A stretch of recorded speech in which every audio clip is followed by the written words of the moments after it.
வணக்கம். Tasty home கிச்சனில் இன்றைக்கி நம்ம பார்க்க போகிற டிஷ் ட்ரெடிஷ்னலான பால் கொழுக்கட்டை தான். இது ரொம்ப ஆத்தென்டிக்கான ரெசிபி, ரொம்ப டேஸ்ட்டாக இருக்கும், சாஃப்டாக இருக்கும். வாங்க இது எப்படி செய்கிறோங்கிறத பார்க்கலாம். இதுக்காக நம்ம ஒரு விரல் அளவு சுக்கு எடுத்து அதை தட்டி வச்சுருக்கோம், பொடிச்சு வச்சுருக்கோம், ஒரு 2 டேபிள் ஸ்பூன் அளவுக்கு.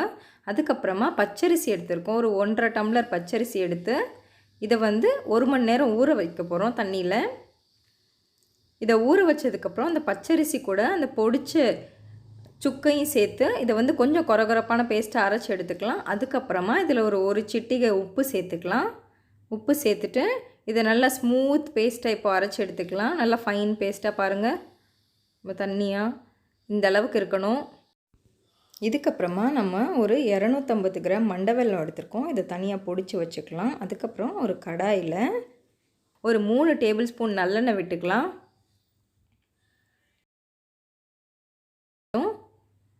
எண்ணெய் சூடானதுக்கப்புறமா நம்ம இந்த அரைச்சி வச்சுருக்க அந்த மிக்சரை சேர்த்துக்கலாம். இது கூட கொஞ்சமாக தண்ணி சேர்த்துக்கலாம். இப்போ இதை நல்லா கிண்ட போகிறோம். இது லோ ஃப்ளேமில் தான் செய்யணும். இது ஹை ஃப்ளேமில் வச்சு செஞ்சிங்கன்னா லம்ப் நிறைய ஃபார்ம் ஆக ஆரம்பிச்சிடும், கட்டி கட்டியாக ஆக ஆரம்பிச்சிடும். அதனால் இதை லோ ஃப்ளேமில் வச்சு அப்படியே கிராஜுவலாக கிண்டணும்.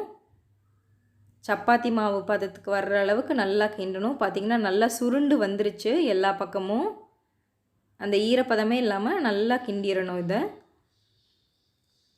இந்த மாதிரி செய்யும்போது தான் உங்களுக்கு கொழுக்கட்டை ரொம்ப சாஃப்டாக இருக்கும். நார்மலாக பச்சரிசி மாவு எடுத்து அதில் சுடு தண்ணி ஊற்றி அதை உருண்டை பிடிச்சி அது செய்கிறது அது ஈஸியாக இருக்கலாம். பட் ஆனால் இந்தளவுக்கு சாஃப்ட்னஸ் கிடைக்காது உங்களுக்கு இந்த மாவில் செய்கிற அளவுக்கு. இப்போது இதை நம்ம உருட்டி எடுத்துக்கலாம்.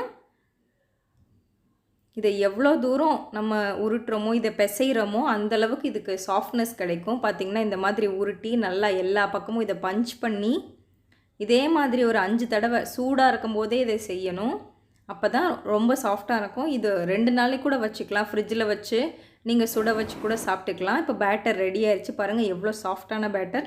இப்போ இதை நமக்கு விரும்பின ஷேப்பில் நம்ம செஞ்சுக்கலாம்.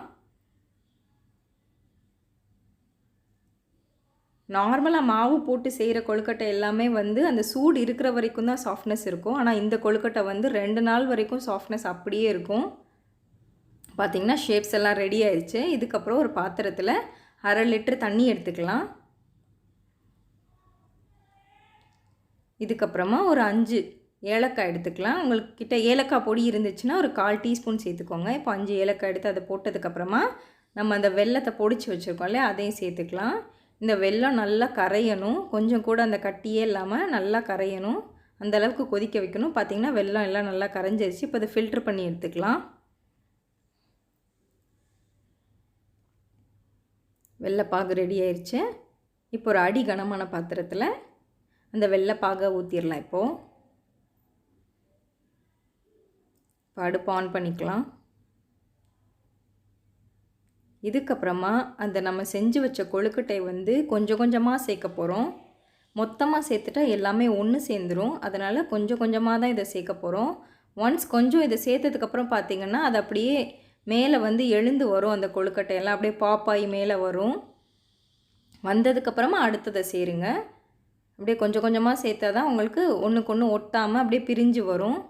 பார்த்திங்கன்னா நல்லா மிதந்து வருது இல்லையா. இதுக்கப்புறம் நம்ம கொஞ்சம் கொஞ்சமாக அடுத்ததையும் சேர்த்துக்கலாம்.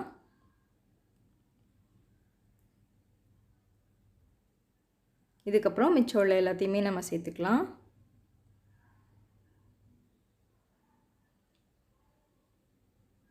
பாருங்கள், இப்போ கூட எல்லாமே ஒட்டாமல் நல்லா தனித்தனியாக பிரிஞ்சே இருக்குது. இந்த மாதிரி தான் இருக்கணும்.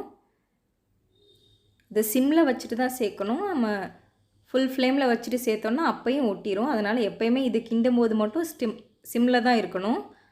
அடிக்கடி கிண்டி விட்டுக்கிட்டே இருக்கணும். பாருங்கள், இப்போ கொழுக்கட்டை ஆல்மோஸ்ட் ரெடி ஆயிடுச்சு, நல்லா கொதிச்சு. இது கூட இப்போ ஒரு 150 ml பால் சேர்த்துக்கலாம், காய்ச்சின பால். இதை இப்போ கொஞ்ச நேரம் கொதிக்க விடலாம். இது கொதிச்சதுக்கப்புறம் நம்மளோட பால் கொழுக்கட்டை ரெடி ஆயிரும். இது ரொம்ப கிளாசிக்கான ரெசிபி.